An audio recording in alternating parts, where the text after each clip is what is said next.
So a friend comes to me who actually never touched Star Wars, like ever. And he's trying to, get into the franchise.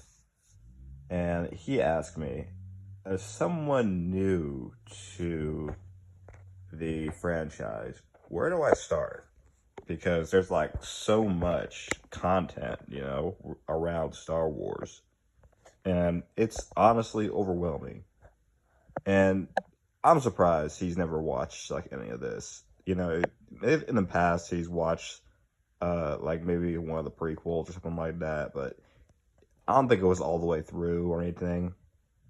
But the answer to the question, it's actually pretty simple. I mean, because like where do you go? You got the prequels, sequels, and the original trilogy. So what you want to do is just start with Star Wars, right? And if you're asking me, not A New Hope. You want to start with Star Wars, like the Star Wars, OG Star Wars. Because special editions they change stuff up, um, and I know they like improve on a lot of things in the special editions, like some visual improvements and stuff like that. But you got to know that Han shot first, right? I think that's a huge character thing. And there's some other little stuff, but that's to me that was the biggest one. Um, you gotta know that, and I think it's important to know who Luke Skywalker is before you know who Anakin is, before you know who Rey is. You gotta know Luke Skywalker, So Star Wars, right? Or A New Hope. Maybe it's just my preference, but I prefer like the original Star Wars, like the non-special editions. Um, and you can go from there. You can go from Star Wars, Empire, Return of the Jedi. And then from there, you can kind of decide where to go. If you want to watch the prequels or go to sequels or whatever, because they ain't that good. Sequels. Honestly, I thought Force Awakens was okay. I think it had a lot of potential. But like when you change up the directors and just the whole vision for that trilogy was all messed up. Uh, And when I first watched Star Wars, it was like with the prequels. I actually started watching uh The Phantom Menace, and this was like back in 2005 or 7. Cuz like growing up, I wasn't even allowed to watch like PG-13 movies. Um so I mean like and I love the prequels, but they have a lot of problems too, honestly. But I still love the prequels. But and then afterwards, I watched like the original trilogy and stuff like that. But there's like so much content, you know. Like look at all this. Like where to start? Like where do you go? And I have a huge beef with Disney handling Star Wars, to be honest. But maybe I'll put that in a different video. Because like you go on this platform, and if you never watch any of this stuff, you'd be like, "Whoa, look at all this content! Where do I start? Oh, they got like a Boba Fett show. They got Obi-Wan, Andor. What is that? Oh, Acolyte." And then you start watching this stuff, and the hype slowly just dies, because it ain't that good. I mean, it was cool that he got like Ian McGregor and Haydenson back for Obi-Wan, but dude, such a miss, such a miss. Um, I never even touched it, dude. I just saw the reviews. I saw the cast. I mean, I never touched it. Acolyte. I do not care for it. Honestly, like I started really despising a lot of this Disney Plus content after Mandalorian. I think it was like Book of Boba Fett or Obi-Wan, somewhere around there.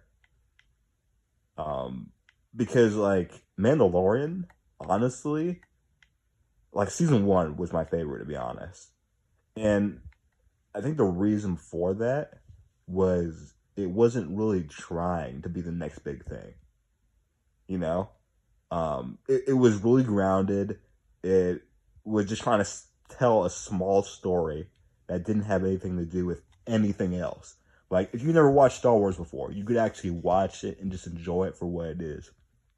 Now, I like season two, but I feel like that was a little bit more reliant on like cameos and having other characters come in. Because I'm like, if you just watch the original trilogy, right, and then you go to Mandalorian, you're thinking, who's this Ahsoka person? You know, who is this?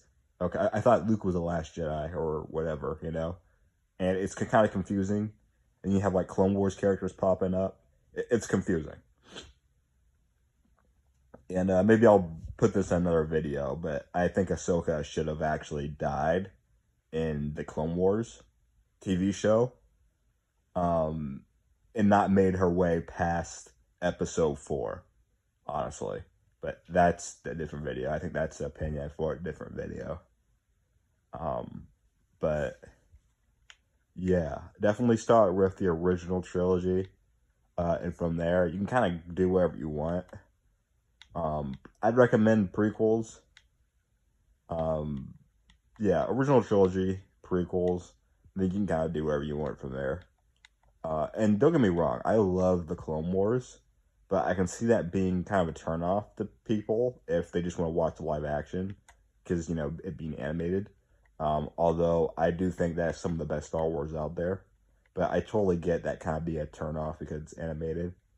But yeah, because like I grew up watching the Clone Wars when it was like on Cartoon Network. If any of you remember that, because it started on Cartoon Network, and um, Clone Wars was actually made by people who didn't like the prequels, who saw a bunch of flaws in the prequels, and are like, okay, let's make improvements.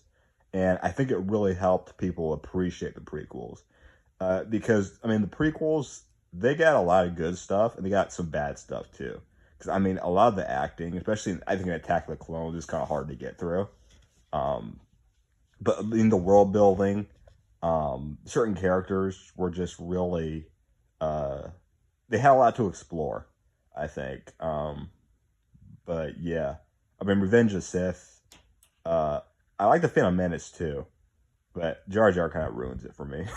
I mean, going back, I just rewatched the Phantom Menace not too long ago, and going back, I forgot how obnoxious Jar Jar was. I mean, like you take him out of the movie, I could have put the movie a little higher in my ranking list if you took Jar Jar out, honestly, because I used to think like space politics were boring, but like it's a lot more interesting being older and have a little bit more of appreciation for it. And the fight scenes and stuff, they're good. It's solid in the prequels, you know, especially Revenge of the Sith. Darth Maul fight, you know, that was such a great introduction. I wish Qui-Gon was around for just a little bit longer, honestly. Um, but yeah, start with the OG trilogy, you know, prequels, and from there you kind of do what you want. Clone Wars, right? But wherever you want to go from there, I guess. I'm also not a fan of Rebels. I will say that I am not a fan of Rebels, especially getting off of season 5. Because like back in 2012, you know, season 5 of Clone Wars just ended. I think it was like one of the best seasons at the time. You know, I mean, there was so much going down. Then they canceled the show. Then we got Rebels, which I think was kind of a kiddie down version of it. You know, and keep in mind, like when this came out, like the first season this came out, I was 12. You know, so I mean, like, kid me didn't like this, right? I mean, there's just so much Disney. When Star Wars got under the Disney umbrella, I think it just kind of started going downhill. You know, there were some really good things to come out of it, like Rogue One. You know, I think that was a solid movie. You could watch this right after the original trilogy. That's why I say start with the original trilogy and do whatever you want from there. Rogue One was solid, I think. Force Awakens was a really good reintroduction to the franchise, although it does have some flaws. I think that's a different video for a different time. I'm trying to keep this under 10 minutes because I know I can rant about Star Wars forever. But let me know about your thoughts, guys, because like if I should make more videos about this, but like a little bit higher um, production, because I love to talk about stuff on the channel. I love to create things. I like to make things. So let me know. Let me know.